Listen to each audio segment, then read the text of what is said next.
The fluorescent lights in the South Side Chicago Police Precinct buzz overhead like angry wasps. It's 2 in the morning, and I can taste copper in my mouth from biting the inside of my cheek during the drive here.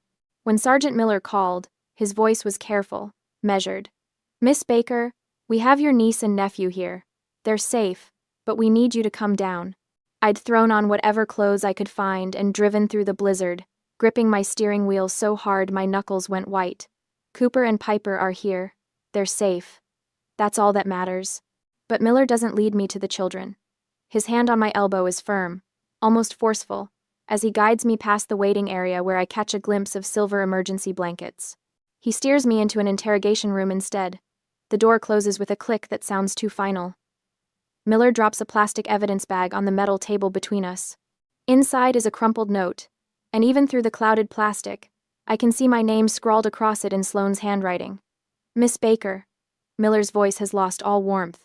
"Can you explain why a wealthy Lincoln Park architect would send 2 small children to a frozen industrial wasteland in the middle of a blizzard?" The words hit me like a fist to the stomach. "What? I didn't—" "Child abandonment is a felony in Illinois." He leans forward, and I can smell the coffee on his breath. "Child trafficking carries even heavier penalties. You want to start explaining?" My hands shake. This isn't real. This can't be happening. There's been a mistake, I say, but my voice comes out strangled. "I live at 2400 North Clark, Lincoln Park. The children, where were they found?" Miller's eyes don't leave my face. 2400 South Clark Street, an abandoned industrial park, during a blizzard warning, dressed in summer clothes. The difference hits me like ice water. North versus south. 1 letter. 2 completely different worlds. My address is tree-lined streets and boutique coffee shops. South Clark at that number is warehouses and broken streetlights and nowhere a child should ever be, especially not at night, especially not in January. I have to stop, breathe. I told my sister no. I sent her an email. I have proof. Miller crosses his arms. "People send emails to cover their tracks all the time, Miss Baker. You'd be surprised how often we see that. 12 hours ago, I was at my drafting table, racing against a deadline that could make or break my career. The city park bid. 3 years of work, compressed into one final presentation due Monday morning. When Sloane called, I was eyebrow deep in elevation drawings. "Wren, thank God you answered." Her voice had that manic edge I've learned to recognize. "I need you to watch Cooper and Piper tonight. Preston surprised me with a trip to Aspen and we're leaving in 2 hours.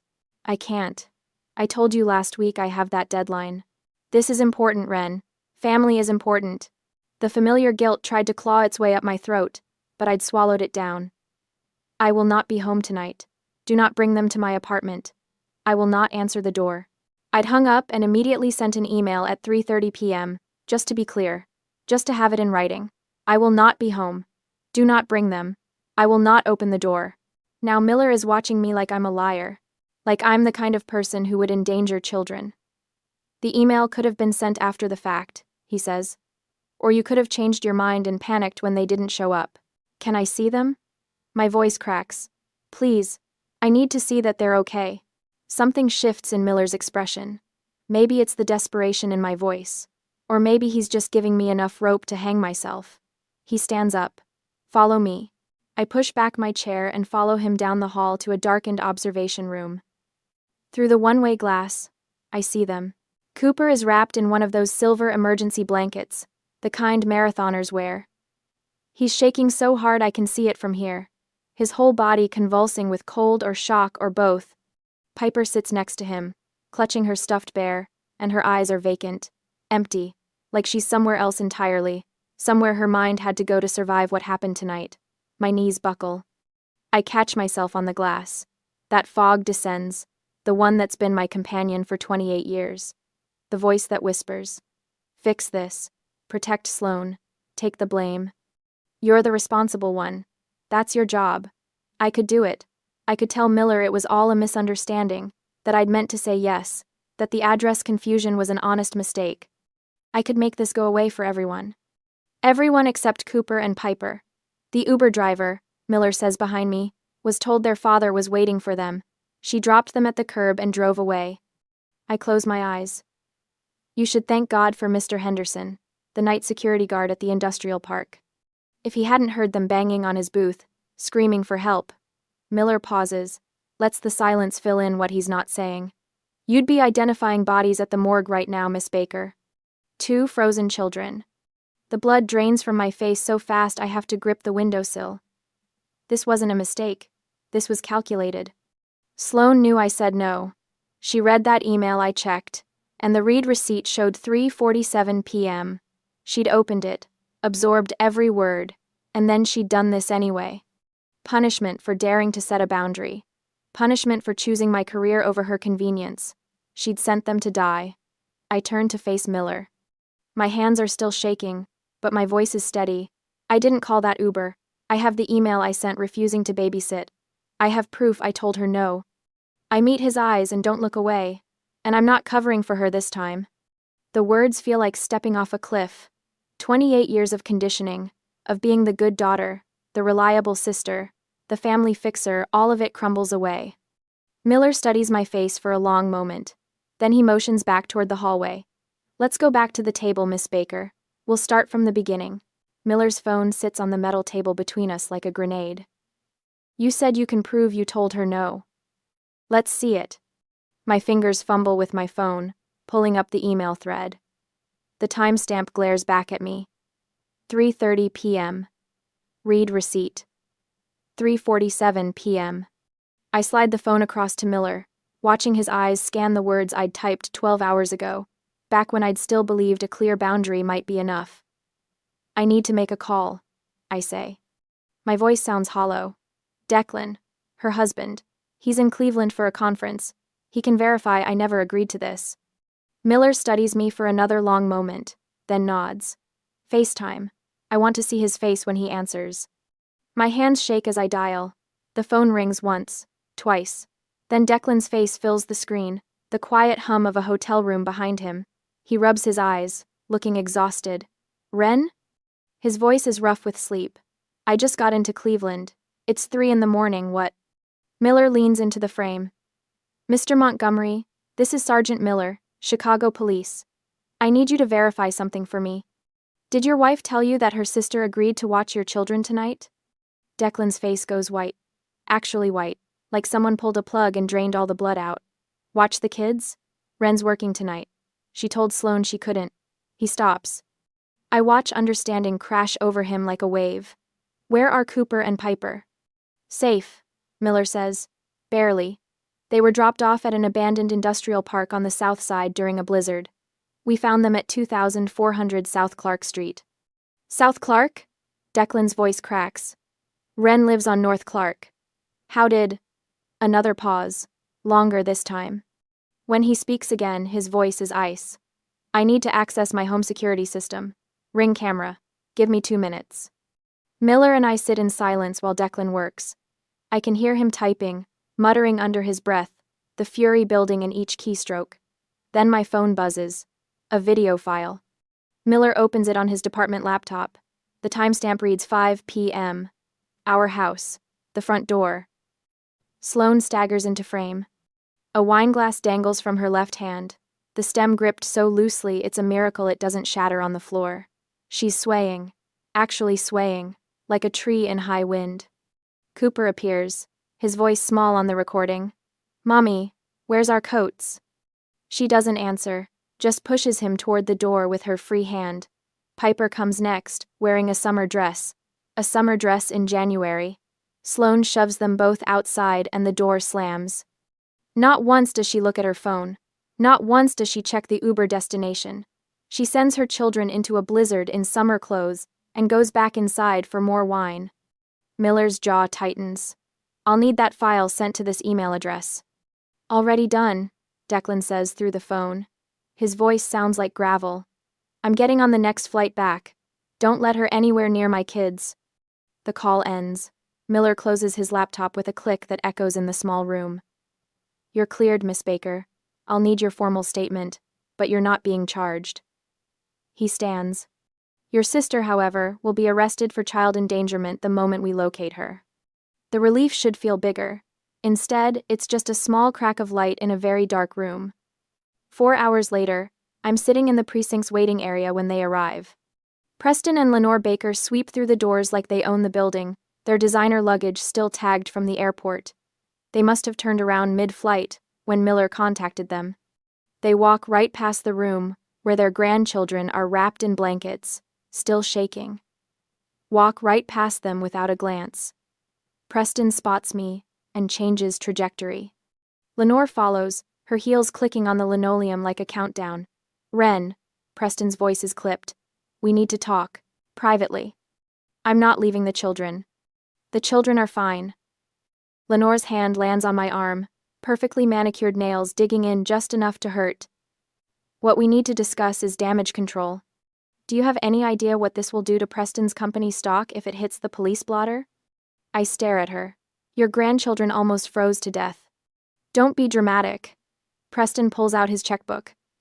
Right there in the police station, he pulls out his checkbook like we're at a country club settling a golf bet. He writes with smooth, practiced strokes, then slides the check across the table. $50,000. Made out to me, the memo line is blank. Consider it a gift. Preston says, tapping the paper. An early birthday present, but gifts are for family members who support each other, Ren, not for those who cause scandals. He lowers his voice. Tell the police it was a family miscommunication. You gave Sloan the wrong address by accident. Do that, and the check is yours. No harm done, he adds. No harm? My voice comes out strangled. Cooper was hypothermic. Piper won't speak. Ace. Lenore leans in close. The smell of her perfume makes my stomach turn. This is what family does, Ren. We protect each other. You tell them it was a mistake, and this all goes away. Think of Sloan. Think of her reputation. Something inside me breaks. Not shatters, just quietly disconnects, like a rope that's been fraying for years, finally giving way. I pull out my phone and open the voice recording app. Then I slide it back into my pocket, still recording. So, you want me to lie to the police? I say clearly. Tell them I gave Sloan the wrong address, in exchange for $50,000. Preston's face flushes. Don't make this sound sordid. We're offering to forgive your student loans. A gift in exchange for perjury. Think about the family, Lenore hisses. Think about everything we've done for you. I pick up the check. For a moment, I just look at it. A $50,000. My student debt, gone. The pressure, gone. All I have to do is lie. All I have to do is let them win one more time. I tear it in half. The sound is surprisingly loud in the quiet waiting area. Preston's face goes from red to purple. I'm not covering for her anymore, I say. Not for you. Not for anyone. You'll regret this. Preston's voice drops low. Dangerous. You have no idea what you've just done. I know exactly what I've done. The precinct doors open again. Declan walks in, ignoring Preston and Lenore completely. He looks ragged, like he ran all the way from O'Hare, but he goes straight to the room where the children are, drops to his knees, and pulls them both into his arms. The first parent to prioritize them all night. Behind him, a woman in a charcoal suitcase enters. Elena Russo. The family law attorney I called 2 hours ago while sitting in this waiting area, watching my parents' true natures reveal themselves. Elena's eyes meet mine. She nods once. The war has started. But this time, I'm not fighting alone. In the morning, I'm staring at my phone when the first notification pops up. A Facebook tag, then another, then 5 more in rapid succession. My stomach drops before I even open them. Sloane's face fills my screen, makeup streaked artfully down her cheeks. The photo is professionally lit, like she waited for the golden hour to post her misery. The caption makes my hands shake. When your own sister turns against you during the darkest moment of your life, I trusted her with my babies. I don't understand what went wrong, praying for understanding and forgiveness. The comments are already piling up. Dozens of them. Hundreds. Oh my God, Sloan, I'm so sorry. Family should stick together. This is awful. What kind of sister does this? My phone rings. Aunt Carol. I silence it. It rings again. Uncle Jim, then Cousin Beth, then numbers I don't even recognize. I'm sitting on my apartment floor in yesterday's clothes, watching my entire extended family turn against me in real time, when my work phone buzzes. Marcus wants to see me. Now. The elevator ride to the senior partner's office feels like riding to my execution. I've worked at this firm for 6 years, clawed my way up from intern to associate. The city park bid was supposed to be my breakthrough, proof I could handle major projects. Now I'm about to lose everything because my sister is a monster, and my parents have money. Marcus's assistant won't meet my eyes as she waves me in. He's standing at his window overlooking the Chicago River, hands clasped behind his back. On his desk, I can see the glow of his laptop screen. Sit down, Ren. I sit. My throat is so tight I can barely swallow. Marcus turns around, and I brace for the words. We have to let you go. The firm's reputation. I'm sure you understand. Instead, he rotates his laptop to face me. The email is from Preston Baker. Subject line: urgent matter regarding employee conduct. I skim it. Each word a fresh knife wound. Child endangerment. Police investigation. Unfit to represent the firm. The contract he's referencing, $2.3 million for a mixed-use development in Evanston, sits there like a threat. Keep Ren Baker employed, lose the contract. Mr. Baker sent this to me and the other 3 senior partners at 6:42 this morning, Marcus says. I can't breathe. This is it. 6 years, gone. I don't like bullies, Ren. My head snaps up. Marcus closes the laptop with a deliberate click. I've known Preston Baker for 15 years. He's a mediocre developer who inherited his father's company and has been coasting ever since. His contracts are never as valuable as he claims, and his threats are usually empty.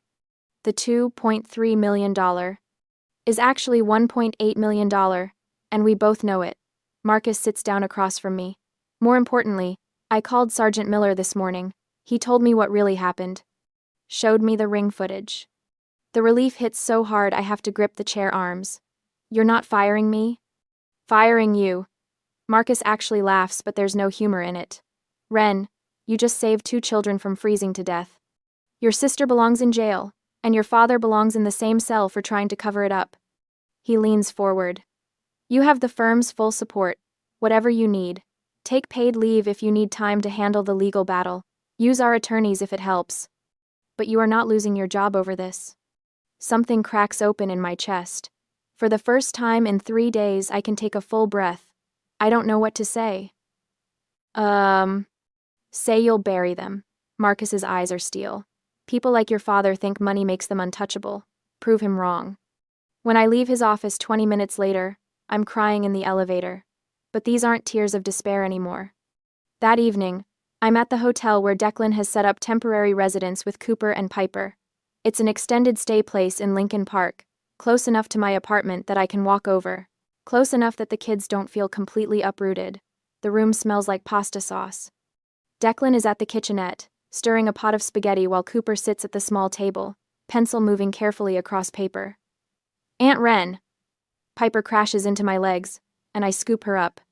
She's warm and solid and alive. Hey, Butterfly. What are you drawing? Cooper's teaching me buildings. She wriggles down and drags me to the table. Cooper's sketch is surprisingly good. Clean lines, proper perspective. It's my apartment building, rendered in careful detail. This is amazing, Coop. He shrugs, but his ears turn pink. You made it look easy when you showed me your drawings. We eat dinner together. Real dinner, not the frozen meals I usually microwave. Declan made garlic bread. There's salad. Piper tells me about a butterfly she saw even though it's January and I'm pretty sure she imagined it. Cooper stays quiet but eats 3 helpings. It feels normal. Bizarrely, impossibly normal.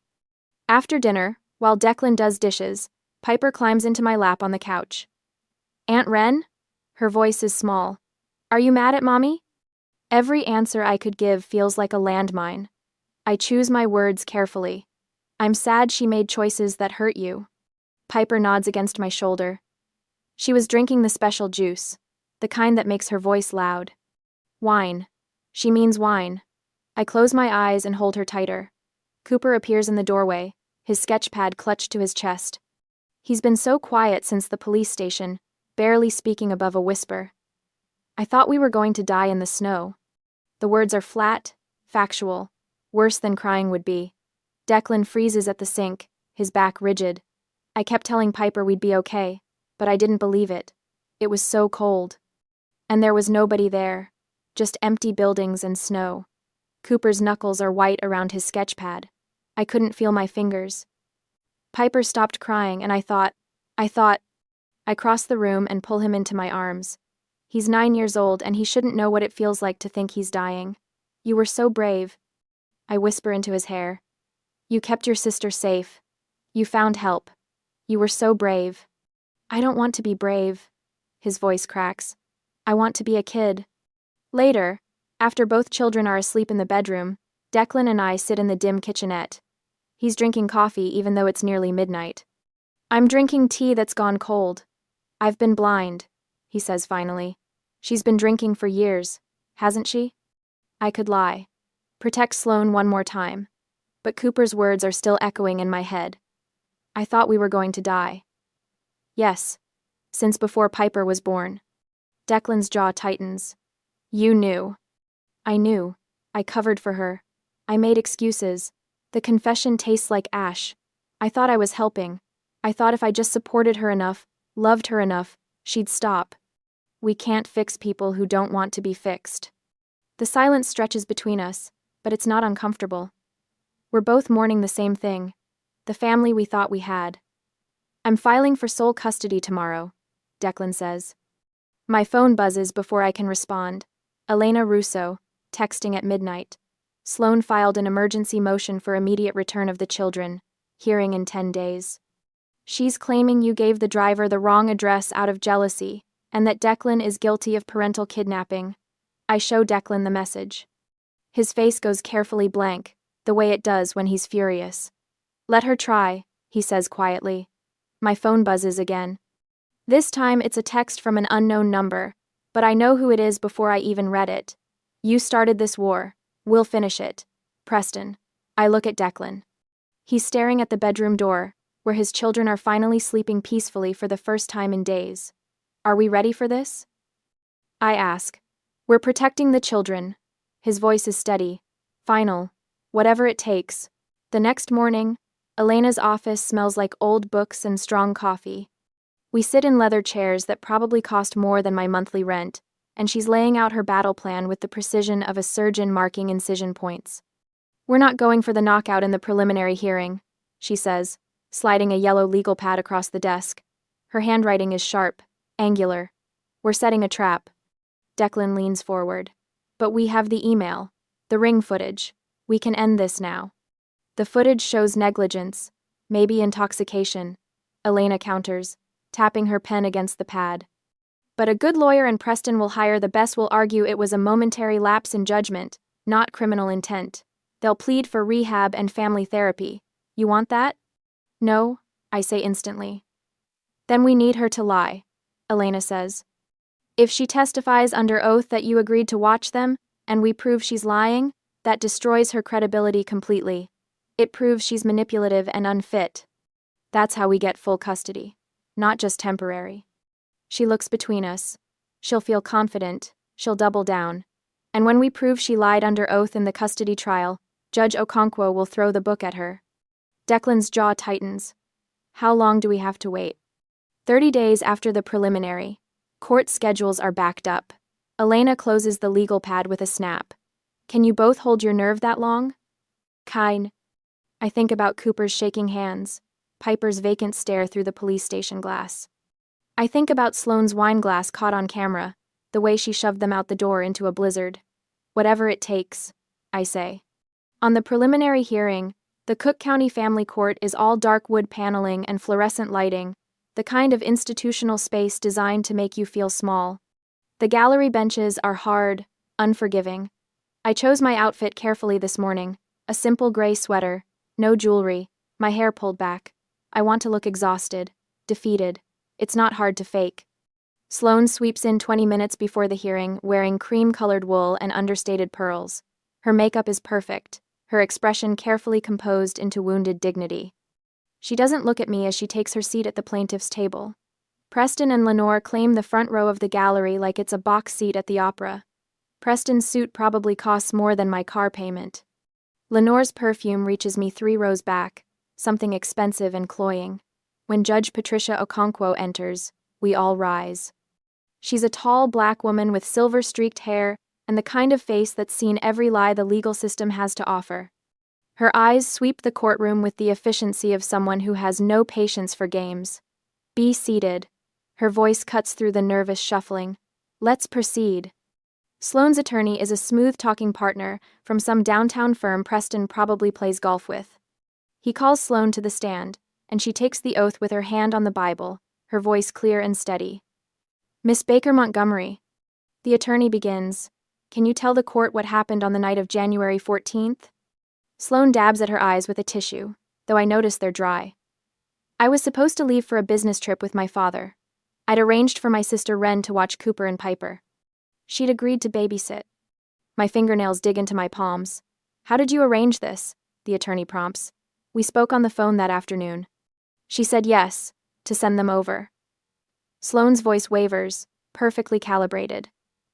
"I gave the Uber driver her address 2400 North Clark Street, where Wren lives in Lincoln Park. I don't know how the children ended up on the south side. Perhaps the driver made a mistake. Perhaps there was confusion." Elena sits beside me, writing in her legal pad. She doesn't object, doesn't interrupt, just lets the lies stack up, like kindling, waiting for a match. "Are you certain your sister agreed to watch the children?" the attorney asks. "Absolutely certain. She said yes on the phone. I would never have sent them otherwise." The tissue comes up again. This time Sloane actually squeezes out a tear. "No further questions, Your Honor." Judge Okonkwo looks at Elena. "Cross-examination?" Elena rises slowly. She's wearing a charcoal suit that makes her look like a blade. "Just a few questions, Your Honor." She approaches the witness stand, and I can see Sloane's shoulders relax slightly. "This will be quick." "Painless. Miss Baker Montgomery, you testified that your sister verbally agreed to babysit. Is that correct?" "Yes." "And you gave the driver her Lincoln Park address?" "Yes, 2400 North Clark." "You're certain she agreed? Under oath, you're testifying that Wren Baker told you yes?" Something flickers in Sloane's eyes. Uncertainty, maybe, or the first whisper of suspicion, but she's committed now. She can't back down in front of Preston and Lenore, in front of the judge. "Absolutely certain," she said yes. Elena nods slowly, like she's accepting this answer. "No further questions, Your Honor." That's it. No email, no ring footage, no dramatic reveal. Sloane's attorney looks confused, and I can see Preston lean forward, whispering something to Lenore. Judge Okonkwo reviews her notes. "This appears to be a family miscommunication that resulted in a dangerous situation. Miss Baker, I'm troubled that you didn't ensure clearer arrangements for the children's safety." The words land like stones. I force myself not to react. However, given the circumstances and the lack of clear evidence, I'm maintaining the status quo. Mr. Montgomery retains temporary custody. Miss Baker Montgomery, you're granted supervised visitation twice weekly, supervised by a court-appointed social worker. The gavel comes down. Next case. The courtroom empties into the marble hallway, and Sloane is immediately surrounded by Preston and Lenore. Their smiles are triumphant, vicious. Preston catches my eye as I pass. He steps deliberately into my path. "You should have taken the check, Wren." His voice is low, meant only for me. Family always wins. Lenore's hand touches my arm, her grip tight enough to bruise. "This isn't over, dear, but you've already lost." Sloane is performing for a small cluster of reporters who somehow got wind of the hearing. "I just want my babies back," she says, voice breaking. A mother's love never gives up. The cameras eat it up. I keep walking toward the parking garage, my footsteps echoing in the stairwell. Declan and Elena follow silently. We don't speak until we're inside Elena's car. Doors closed, engine running. Elena closes her leather notebook with a sharp snap. "She's on the record now," she says. "Every lie is documented, time-stamped, under oath." I stare at the concrete pillar in front of us. But we lost today. We let her think she won. Elena's smile is cold, predatory. Now we own her. Declan's hands grip the steering wheel. Understanding dawns across his face. She just committed perjury. "And in 30 days, Elena says, we prove it." The concrete pillar blurs as my eyes fill. Not with defeat, with something sharper, cleaner, hope. On the second confrontation, The courtroom feels smaller this time, more suffocating. Maybe it's the press packed into the gallery, their cameras clicking like hungry insects. Maybe it's the way Preston sits front and center, his charcoal suit pressed sharp enough to draw blood, that same smug smile playing at his lips.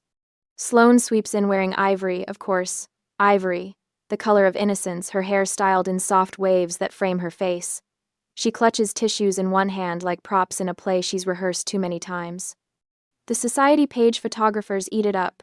I can already see the headline, "Mother Fights for Her Children." I smooth my plain gray sweater and try not to feel small.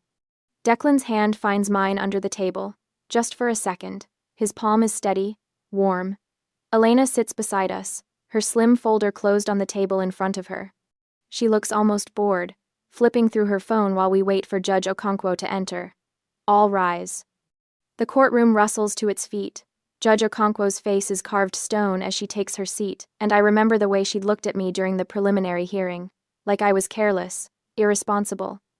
A woman who couldn't even communicate properly with her own sister. Today, that's going to change. "Miss Russo," the judge says, "you may call your first witness." Elena stands, and there's something predatory in the way she moves. "Your Honor, I'd like to recall Sloane Baker Montgomery to the stand." Sloane's attorney objects, of course, but the judge waves him off. Sloane walks to the witness stand with her chin high, confident. She thinks this is just cleanup, a formality before her inevitable victory. The bailiff reminds her she's still under oath from her earlier testimony. "Mrs. Montgomery." Elena begins, her voice deceptively gentle. "During the preliminary hearing last month, you testified under oath about the events of January 14th. Is that correct?" "Yes." Sloane's voice is steady. "And you stated that your sister, Wren Baker, verbally agreed to babysit your children that evening, correct?" "That's right." Sloane glances at the jury, playing wounded. She said yes, and then she just wasn't there. "And you gave the Uber driver her address? 2400 North Clark Street?" "Of course I did." Sloane's confidence grows. "I would never send my children to the wrong place. I'm their mother." The courtroom murmurs its approval. Preston nods, satisfied. Elena turns to the screen, mounted beside the judge's bench. "Your Honor, I'd like to enter Exhibit A into evidence." The projector hums to life. An email fills the screen, and I watch Sloane's face drain of color as she reads her own name in the recipient line. From Wren Baker to Sloane Montgomery sent, January 14, 3:30 p.m. Subject, tonight. I will not be home. Do not bring them. I will not open the door. Read receipt. Open January 14, 3:47 p.m. The timestamp glows like an accusation. 6 hours before she sent those children into the blizzard, the courtroom erupts in whispers. Someone in the press section gasps audibly, "Mrs. Montgomery." Elena's voice cuts through the noise. "You opened this email at 3:47 p.m. You read it, and yet you testified under oath that your sister agreed to babysit. Which statement is true?" Sloane's mouth opens, closes. Her lawyer is on his feet, objecting, but Judge Okonkwo silences him with a look that could freeze fire. "Answer the question, Mrs. Montgomery." I forgot about the email. I thought." "You forgot an email you opened 6 hours before the incident?" Elena doesn't raise her voice. She doesn't need to. An email that explicitly stated, in capital letters, that Miss Baker would not be home? The tissues in Sloane's hand are shredded now, little white flakes falling to the floor. "Let's move on," Elena says. "Your Honor, I'd like to play Exhibit B." The screen shifts to video footage. I recognize the angle immediately, the ring camera from Sloane and Declan's front door. The timestamp reads 5 p.m. The Sloane on screen is nothing like the Sloane on the witness stand. Her hair is messy, her cashmere sweater askew.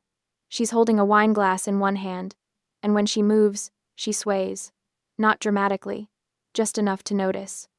Cooper appears at her side, already wearing his jacket. "Mommy, where's our coats?" Sloane ignores him. She opens the door, the blizzard is visible even through the camera, snow driving sideways, and ushers both children outside. Piper is wearing a thin cotton dress amidst a blizzard. The gallery reacts with audible horror.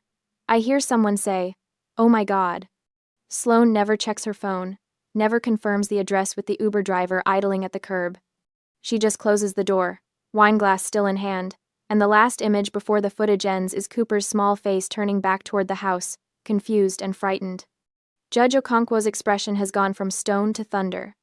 "Mrs. Montgomery," Elena says, and her voice is sharp enough to cut. "Were you intoxicated when you sent your children out into a blizzard warning, without proper winter clothing?" "I had 1 glass." "1 glass? The footage shows you holding wine at 5 p.m., hours before your scheduled flight. How many glasses had you consumed by that point?" Sloane's lawyer tries to object again. The judge overrules him without looking away from Sloane. "I don't remember exactly." "You don't remember?" Elena nods slowly. "Just like you didn't remember the email."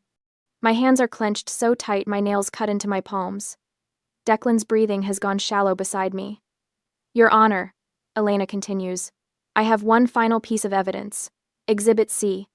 She presses play on the audio file, and Preston's voice fills the courtroom, crystal clear, unmistakable.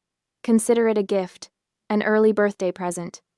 My mother's voice follows, saccharine and poisonous. "Tell them you gave her the wrong address. These things happen." Preston again, "Do that, and the check is yours." The recording continues for 30 seconds. 30 seconds of my parents trying to buy my silence, to make me complicit in endangering their own grandchildren. Preston is on his feet, his face purple. "That recording is illegal. She didn't have permission." "Your conversation took place in a police station waiting area, Mr. Baker," Judge Okonkwo says, and her voice could shatter glass. "There is no reasonable expectation of privacy in a public municipal building. The recording is admissible. Sit down." He sits. The judge turns to Sloane.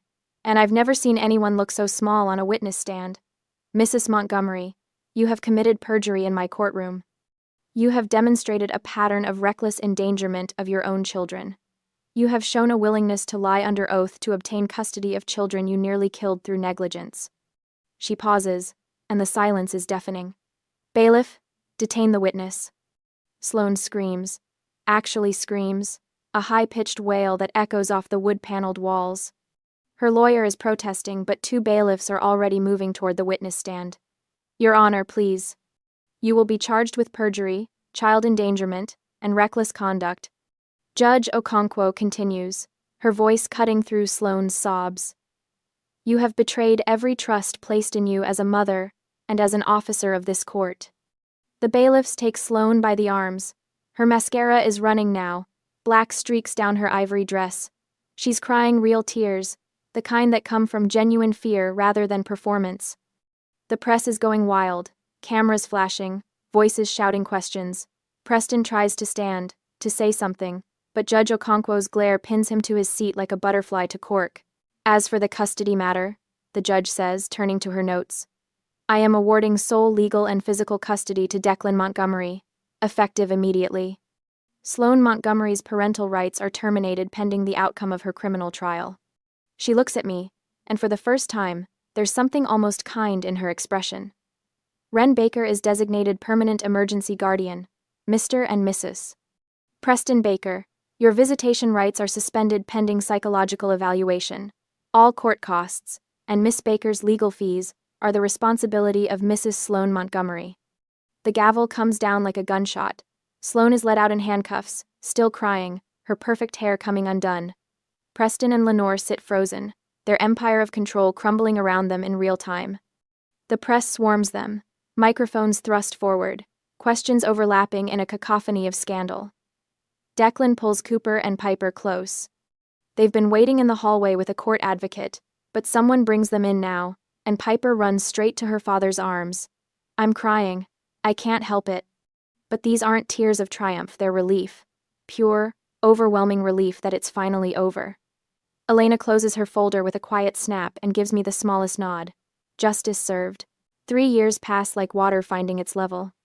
The trees along Lincoln Park turn gold again, the 3rd autumn since that frozen night, and I'm standing in the crowd at Millennium Park watching Mayor Reyes cut the ribbon on the Safe Harbor Garden. The design won the city bid. My design, the one I almost sacrificed to answer Sloane's call that January night.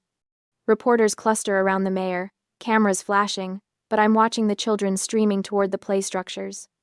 The centerpiece is a climbing tower with protective netting, inspired by Cooper's hotel sketches during those first terrible days. Not a memorial, A sanctuary. Marcus claps me on the shoulder. Hell of a thing, Baker. Your name's going on a plaque. I shake my head, throat tight. The work speaks for itself. That evening, I stand in my kitchen chopping vegetables for Sunday dinner, while Cooper sketches elevation drawings at my table. He's 12 now, all gangly limbs and serious concentration. His pencil moves with the same precision I use on blueprints. Aunt Wren, how do you make the perspective lines converge without them looking wobbly? I lean over his shoulder, guiding his ruler placement. Anchor your vanishing point first. Everything else follows. The downstairs door opens and Piper barrels in, paint splattered across her art class smock. She's 9, no longer the hollow-eyed child from the police station. Her laughter fills the kitchen as she shows me her watercolor of the Chicago skyline. It's for your office, she announces. So you remember us when you're being important. Declan follows, carrying groceries for dinner. We live in a 2-flat now, separate apartments but shared meals, shared lives, not romance, something better. Family built on choice rather than blood. Later, Cooper's middle school graduation ceremony fills the auditorium with proud parents and restless siblings. I sit between Declan and Marcus, watching Cooper take the stage as valedictorian. His suit is slightly too big, bought with room to grow, and his hands shake holding his speech. Real family, he says, voice cracking then steadying, are the people who show up when you're scared. His eyes find mine in the crowd. I'm crying before I can stop myself, and Declan squeezes my hand. The standing ovation thunders through the auditorium. Cooper grins, embarrassed and proud, and I think about the shivering boy in the silver blanket, how far we've traveled from that frozen night. My journal entry that night is short. I used to think love meant accepting everything. Now I know love requires boundaries. The next afternoon, Cooper sprawls on my couch, troubled. My friend Jake, his mom keeps borrowing money from him, like his birthday money, his summer job savings. Is that normal? I set down my coffee carefully. What does Jake say about it? He feels guilty saying no. She's his mom. The familiar trap. I recognize it like my own reflection. You can love someone and still protect yourself, Cooper. Those two things aren't opposites. He considers this, then nods slowly.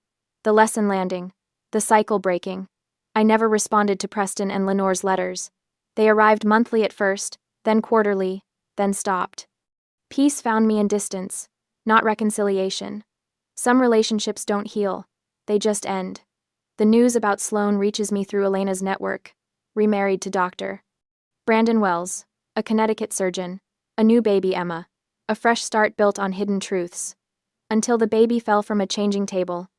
A minor bump, a precautionary hospital visit, a routine background check. The CPS flag appeared like a ghost. Termination of parental rights, severe neglect, Illinois 2022. Elena called to tell me, Wells' parents have emergency custody, he's filing for divorce, the past doesn't stay buried, Wren. I feel nothing, not satisfaction, not pity, just the clean emptiness of a closed chapter. The evening of Cooper's graduation, the three of us stand on my balcony watching the sun set over Chicago.